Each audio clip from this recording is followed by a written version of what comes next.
Isang pinagpalang araw sa inyong lahat. Tayo po'y magninilay sa salita ng Diyos, ang pinagmumulan ng awa ng ating buhay, ang salitawa. Today we are celebrating the memorial of Saint Albert the Great, Bishop and Doctor of the Church. Mga kapatid, nagdarasal pa ba tayo? Nakikita pa ba natin ang kahalagan ng pagdarasal? O baka naman marami sa atin nagdarasal na lamang kung may mabigat na pinagdaraanan.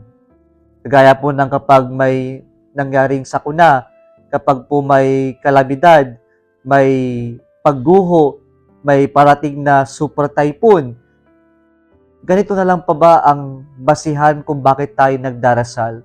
O baka naman hindi na tayo nagdarasal o hindi na natin makita ang kahalagahan ng pagdarasal dahil sa napaka-materialistic na natin, makamundong buhay, o kaya naman para bang meron tayong sense of self-sufficiency na sapat na lahat, mayroon na tayo na ng lahat, hindi na natin kailangan ng Diyos, hindi na natin kailangan magdasal.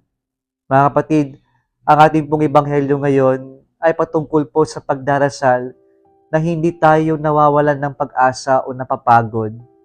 Ang ating pong ebanghelyo ay isa pong talinhaga tungkol po sa isang korap na hukom na wala pong kinakatakutan, hindi takot sa Diyos at tao, ngunit meron pong isang balo na paulit-ulit na lumalapit sa kanya na siya po ay umaapil sa hukom na ito na bigyan siya ng makatarungan na desisyon in favor of her.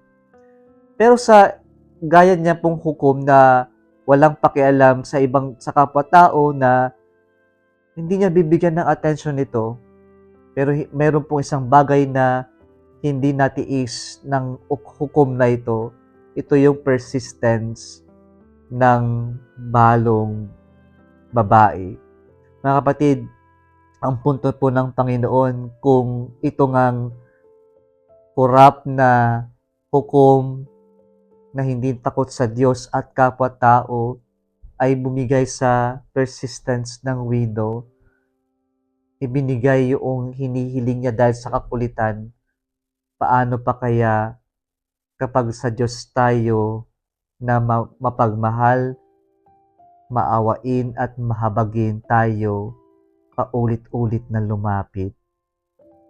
Pero po, sa bandang huli ng ating ebanghelyo ngayon, sasabihin dito o sinasabi dito, kapag ba dumating ang Diyos, makikita ba niya na may pananampalataya tayo?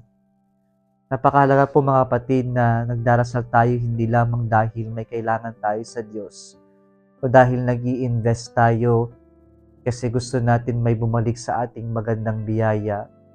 Pero yung pagdarasal po ay tanda ng pananampalataya sapagkat ang debosyon natin sa pagdarasal ay isang relasyon sapagkat ang pananampalataya ay relasyon natin sa Diyos. Nawa mga kapatid, kapag tayo po'y may relasyon sa Diyos, hindi tayo magsasawang magdasal, hindi tayo mapapagod na lumapit sa Diyos.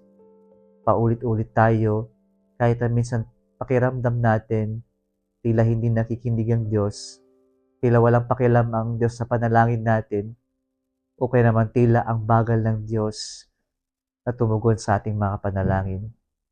Ang sigurado po, tutugon ng Diyos, hindi man sa pamamaraan natin, hindi man sa panahon natin, pero sa Kanyang pamamaraan, sa Kanyang panahon, at ipagkakalob lang namin ng Diyos ang the best para sa atin. Manalig tayo, magtiwala tayo, at huwag tayong mawalan ng pag-asa.